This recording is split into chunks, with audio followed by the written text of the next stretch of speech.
All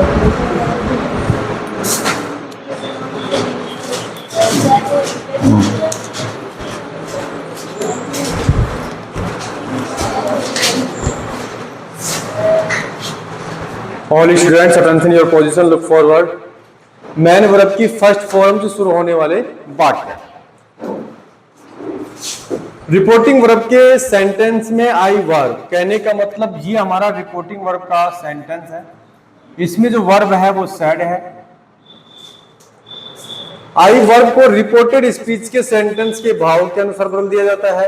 ये हमारा reported speech का सेंटेंस है, इसका भाव हमें देखना है।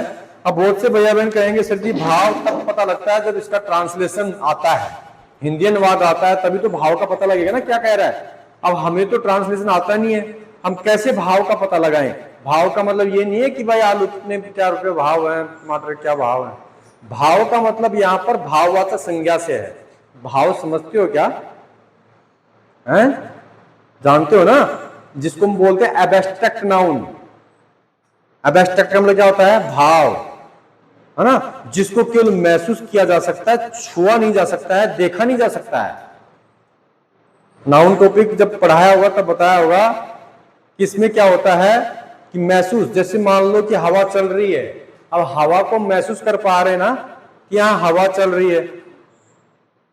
देख थोड़ी सकते हैं कि ये हवा इधर चल गई, इधर गई, ये काली है, पीली है, नीली है, ऐसा नहीं होगा ना। हाँ, केवल महसूस कर सकते हैं। जैसे मान लो कोई बच्चा होशियार है तो उससे हम बातचीत करेंगे, प्रश्न वाद विवाद होगा, तभी तो हम उसको देख पाएंगे ना एक होशियार है। वैसे चेहरा देखने के मात्र से थोड़ी ना होशियार दिखाई दे रहा है। आ रही बात समझ में? तो उसकी होशियारी का पता उसके भाव से पता लगता है।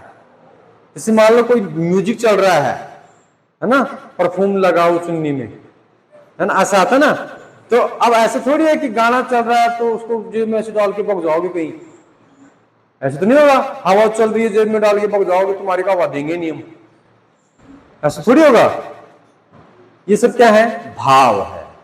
तो यहां पर भाव का पता होना चाहिए कि गिव मी योर पेन, यानी मुझे तुम्हारा पेन दो, चाहिए इसको। तो यहां पर दोनों स्थितियां हो सकती हैं। मैं वैसे अगर कोई चीज अगर आप ले रहे हो, जैसे मान लो इसमें तो भाव का पता नहीं लगा कि पेन इसका था या किसी दूसरे का, क्योंकि इसमें तुम्हारा पेन जब इसका दूसरे का है तो हम रिक्वेस्ट थोड़ी बहुत कर सकते हैं।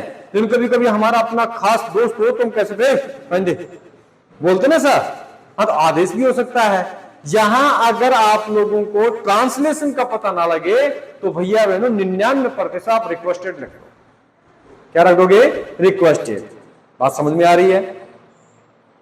आ रही है क्या? यहां पे ऑर्डर की जगह क्या रख दोगे आप? रिक्वेस्टेड। जिसमें भी ऐसा नियम हो कि सेंटेंस के भाव के अनुसार, तो भाव में सब में रिक्वेस्टेड। ये रामबाण होती है परमानेंटली 100% शुद्ध नहीं है। कभी आप कहोगे सर जी रिक्वेस्टेड सही है, अगर रिक्वेस्टेड सही होता तो हम ये नहीं लिखते। ठीक है, तो यहां पर उसके भाव के अनुसार बदलना है, तो यहां पर हमने ऑर्डर लिख दिया है। कंजक्शन वर्ड टू का प्रयोग किया जाएगा, कंजक्शन हमने टू लिख दिया है। पहला नियम, दूसरा नियम।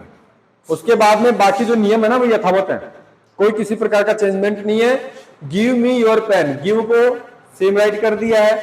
उसके बाद में मी हमारा फर्स्ट पर्सन है सब्जेक्ट के अनुसार। सब्जेक्ट यहाँ पे क्या है? राम है। अब राम हमारे लिए यहाँ पे पुरुष का काम कर रहा है, तो राम के लिए ही का सब्जेक्ट रूप होता है। यहाँ पे आई का सब्जेक्ट ऑब्जेक्ट रूप क्या है? मी। तो ही का ऑब्जेक्ट रूप क्या होगा? हिम। यूआर, यूआर हमारा सेकंड पर्सन है, किसके अनुसार? ऑब्जेक्ट के अनुसार। ऑब्जेक्ट कौन है? मोहन।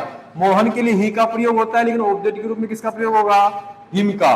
लेकिन ये ऐसे कह रहा है कि यूआर, यू का पॉजिटिव रूप है, तो ऐसे ही हमें ही का पॉजिटिव रूप देखना है। तो पॉजिटिव रूप क्या होता है? ही का हिज। तो हमने क्या लिख दिया यहाँ पे? हिज। बात समझ में आ रही है? ये बात उन भैया बहनों को समझ में नहीं आएगी जो भैया बहन फर्स्ट में पढ़ रहे हैं या फिर इससे पहले कभी पढ़े नहीं, ये उनको समझ में नहीं आएगी। और यहां जो पुराने विद्यार्थी बैठे हैं उन भैया बहनों को भी मुझे लगता है कि एक दो ऐसे बैठे उनको समझ में अभी तक भी नहीं आ रहा मामला। अब आप कहोगे सर समझ में नहीं आ रहा, आपको पता है फिर क्यों नहीं समझा रहे? समझाएंगे, उनके लिए अलग से खोपड़ा खराब करना पड़ेगा। वो कब होगा?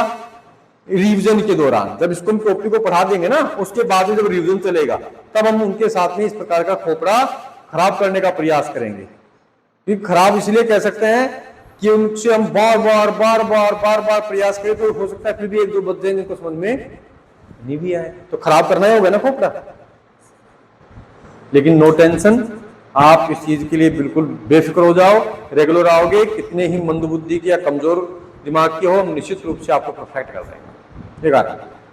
ऐसे मत समझो कि शुरुआत में शरीर समझाया तुम्हारा तो कुछ राम खानी समझ में कौन आए। मेरे को पता है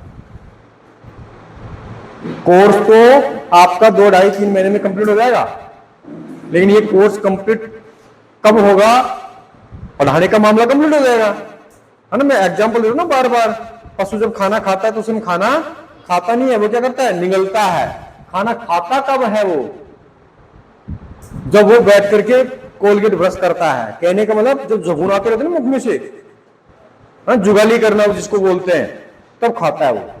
तो जुगाली कब होगी आपकी, 3 महीने के बाद में, और तभी खाया हुआ क्या होगा, पचेगा। नहीं तो 3 महीने बाद में घर में बैठ जाओ, 0/0 है, कुछ फायदा मिला क्या, नहीं ना।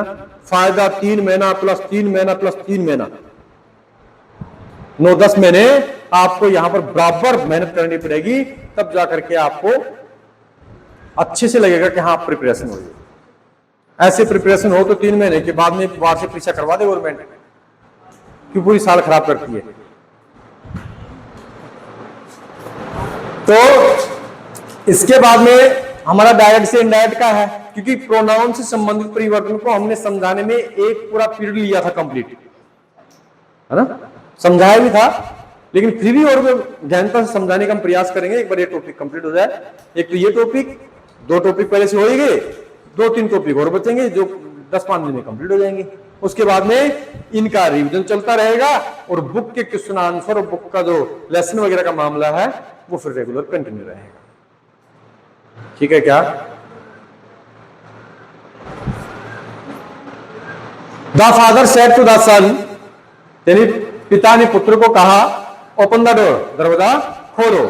तो यहां पर सेड टू को कहने का मतलब, पिता अगर पुत्र को बोल रहा है तो आदेश ही तो देगा, ऑर्डर देगा। हाँ, अगर पुत्र है वो पिता से कह रहा है तो फिर रिक्वेस्ट कर सकता है कि पिताजी दरवाजा खोल दो।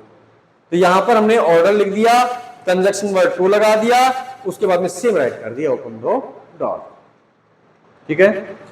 नेक्स्ट, इसमें कोई प्रोनाउन नहीं आया है, इसलिए परिवर्तन हमने नहीं किया है।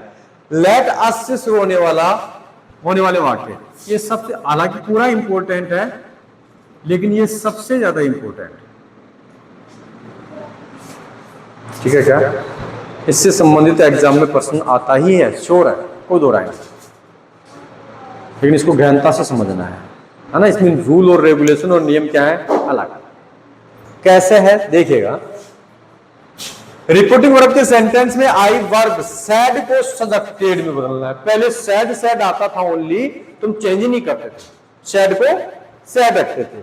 लेकिन अब इसमें क्या है कि सैड को बदलना है, निश्चित रूप से बदलना है, लेकिन क्या लिखना है, सब्जेक्टेड। और सैड टू आ गया तो पहले हम क्या करते थे, सैड टू को ही ऑर्डर में करते थे, ऑर्डर टू नहीं लिखते थे ना, और कहीं पर भी टू नहीं लिखा। लेकिन अब यहां पर आपको सब्जेक्टेड टू के साथ में, यानी सैड टू के साथ में यहां सब्जेक्टेड आएगा तो इसके साथ में टू का प्रयोग करना पड़ेगा। ठीक है। नेक्स्ट बताया इसमें कंजक्शन वर्ड लेट को हटा कर, लेट को क्या कर देंगे हम, हटा देंगे, तो बिजली क्या हो जाएगी, गायब। लेट आएगी नहीं तो बिजली कहां, है ना। इसका मतलब पता है क्या होता है लेट का मतलब है, क्या होता है?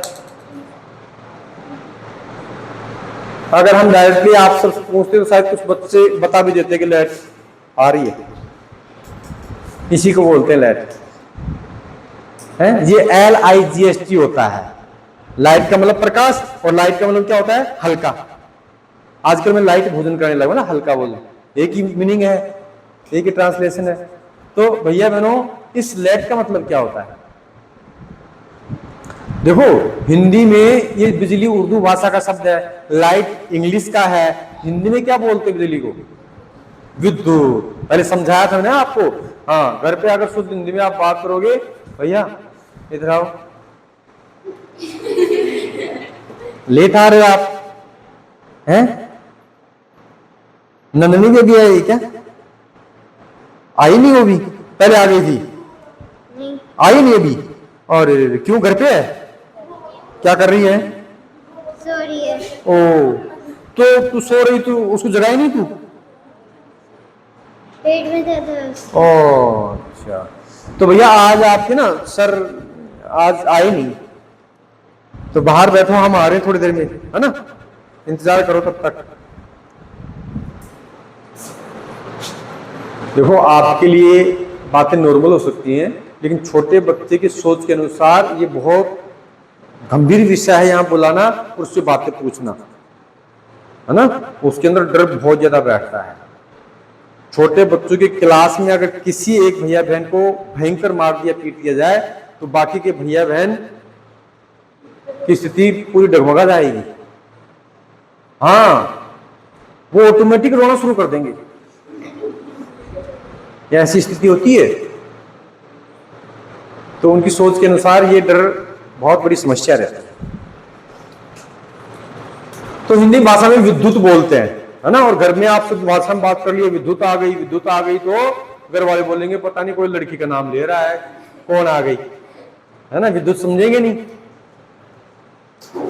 तो लेट्स का मतलब क्या होता है? आओ। लेट का मतलब क्या होता है? आओ को हटाकर कंजक्शन वर्ड में क्या लगा देंगे? दैट। अगर रिपोर्टिंग वर्ब के सेंटेंस में आई व मी आ रहा है, जैसे ये रिपोर्टिंग वर्ब का सेंटेंस है, इसमें चाहे आई हो या मी हो या फिर दोनों हो, ठीक है ना। तो ऐसी स्थिति में हम क्या करेंगे, जैसे डायरेक्ट से लेट बना रहे हैं, तो सैड टू को सब्जेक्टिव टू में बदल दिया, ये नियम लागू हो गया। यहाँ पे लेट को हटा के क्या लगा दिया हमने? दैट। अब बात हो रही इस अस की, इस अस को कैसे बदलना है कि अगर यहां पे आई और मी हो तो यहां पे अस को किस में बदलेंगे हम? वी में। अगर यहां पे आई व मी नहीं हो तो हम किस में बदल देंगे? दे में, PHEY। अगर मान लो ओनली फॉर आई हो तो भी हम वी में बदलेंगे, या फिर मी हो केवल आई ना हो तो भी हम किस में बदल देंगे? वी में। बात समझ में आ रही है सबको? ठीक है। अब यहां पर नियम में यह लिखा है कि आई व मी हो तो रिपोर्टेड स्पीच के सेंटेंस में आई अस को वी में बदल दिया जाता है। अगर रिपोर्टिंग वर्ब के सेंटेंस में आई या मी नहीं हो तो रिपोर्टेड स्पीच के सेंटेंस में आई अस को दे में बदल दिया जाता है। अब सब्जेक्ट के बाद में, सब्जेक्ट हमारा क्या हुआ यहाँ पे? वी, या फिर दे होता तो दे होता।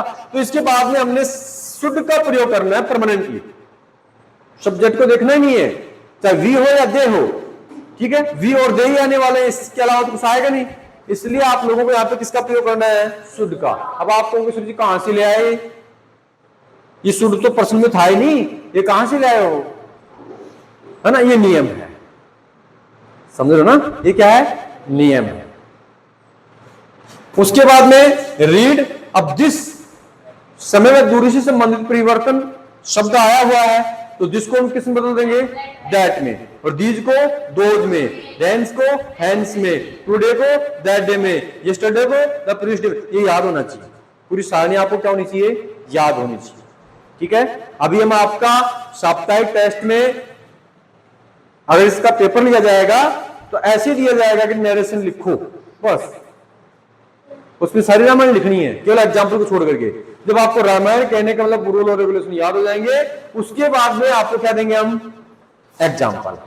और यही आपके एग्जाम में आने वाले हैं। अब आपको सर जी यही आने वाले हैं तो इसी की प्रैक्टिस करवाओ, इसी की प्रैक्टिस तब करवाएंगे जब रूल और रेगुलेशन आपको याद है ना। हाँ, कई भैया बहन जो शुरुआत में आ रहे हैं वो आउट ऑफ रेंज हो रहे हैं कि सर ने तो कभी वहां पर हमें इस प्रकार से कॉपियां जांच करने के लिए कॉपी दी नहीं, या फिर कॉपी जांच ही नहीं की, ऐसे लाइन खींच देते ऊपर 10 में से 7 नंबर। ऐसा स्कूल में होता है क्या? नहीं होता ना, वहां डिवाइडेशन किया जाता है, पहला प्रश्न 2 नंबर का, दूसरा प्रश्न 3 नंबर का, ऐसे 5 नंबर का, 2 नंबर का, 1 नंबर का, आधा नंबर का, ऐसे। यहां पर भी डिवाइडेशन होगा, लेकिन कब होगा? जब आपको ये सारे रूल रेगुलेशन याद हो जाएंगे तब, ठीक है क्या। इसके बाद में नेक्स्ट एग्जांपल है कि Ram said to him. Said to को किस में बदल दिया? सब्जेक्टिव टू में। कंजक्शन वर्ड क्या लगा दिया? दैट। लेट को हटा दिया, आज की जगह क्या कर दिया हमने? दे। क्यों किया है? क्योंकि रिपोर्टिंग वर्ब के सेंटेंस में आई या फिर मी नहीं है। उसके बाद में शुड का प्रयोग कर दिया, फिर गो टू होम। अगर किसी भैया बहन को कोई प्रॉब्लम्स में से दिक्कत आपत्ति ना डिफिकल्टी रहती है कुछ परसेंट, तो मुझसे पूछ सकते हो कि सर जी मेरे को ये चीज समझ में नहीं आई, हम उसको इस तरीके से ना समझा करके दूसरे तरीके का इस्तेमाल करेंगे। और नहीं पूछोगे जैसे हम पढ़ा रहे हैं वैसा पढ़ते रहो। नेक्स्ट, लेट अस के बिना शुरू होने वाले वाक्य। ये लेट अस के साथ में था और ये लेट अस के बिना है, ठीक है। रिपोर्टिंग वर्ब के सेंटेंस में आई हुई वर्ब को रिपोर्टेड स्पीच के सेंटेंस के भाव के अनुसार सेम मामला ऊपर वाला आया है, भाव, ठीक है।